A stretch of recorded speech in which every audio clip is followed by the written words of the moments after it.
Just like the previous Democratic presidents who came before him, like what Bill Clinton and Barack Obama did, will Joe Biden become the third Democratic president in a row to cut down the deficit? If two Democratic presidents have reduced the deficit over a 16-year time span and yet the deficit has spiraled out of control, I do not have to tell you who got it to where it is today. Biden has an amazingly simple trick to reduce the deficit, one that has nothing to do with the "we will talk but will not get anything done" Senate. No need to get into a fight to increase the taxes. All Biden has to do is to make sure that the IRS is back in shape. Just that one move alone, strengthening the IRS, will allow Biden to cut down the deficit. The US government is expected to lose more than $600 billion in unpaid taxes this year, and an IRS firing on all cylinders could bring in more than $3 trillion into the coffers during the Biden's 4-year term. Nearly $7.5 trillion is expected to go uncollected over the next 10 years. If Biden can give the agency what it needs and he makes them more efficient, all that money could be brought back in and it will help reduce the gap between government spending and revenue. The bulk of the tax gap is because of individuals underreporting their income on tax returns. The proportion of underpaid taxes is not evenly distributed among taxpayers.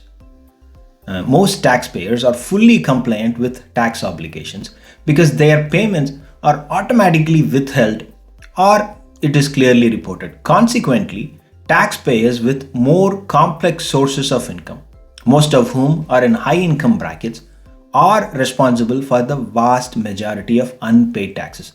The top 1% of earners are responsible for at least 30% of the tax gap. So how did this happen? How did the IRS become so lousy that the tax gap has gone past $600 billion a year?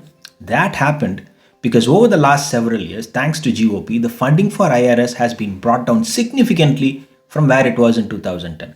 The Democrats also deserve a good portion of the blame here for not sufficiently spending their energy towards fixing this issue. The left keeps screaming about how the top 1% earners exploit tax loopholes, but they totally ignored the need to make the IRS efficient. The IRS must be the enforcer. It is their responsibility that the current laws are followed to the T and people pay the amount that they are supposed to pay. The audit rate for millionaires declined by 61% between 2010 and 2018. And I will lay the blame squarely on the Congress and its speakers. Everyone knows what the GOP is up to, and if there is a systematic plan to kneecap the IRS, then whose responsibility it is to stop that from happening? The Congress.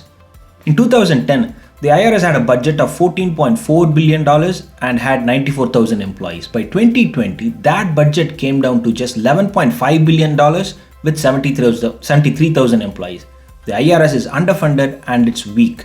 The first problem that needs to be fixed is the money that is given to the IRS. It's a no-brainer. It will allow the department to employ more people, invest in IT systems and automation.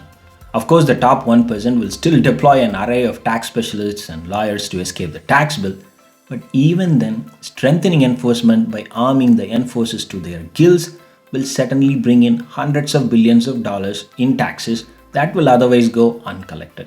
According to projections, if IRS can collect all the money that it is owed, then the federal deficit over the next 10 years can be cut in half.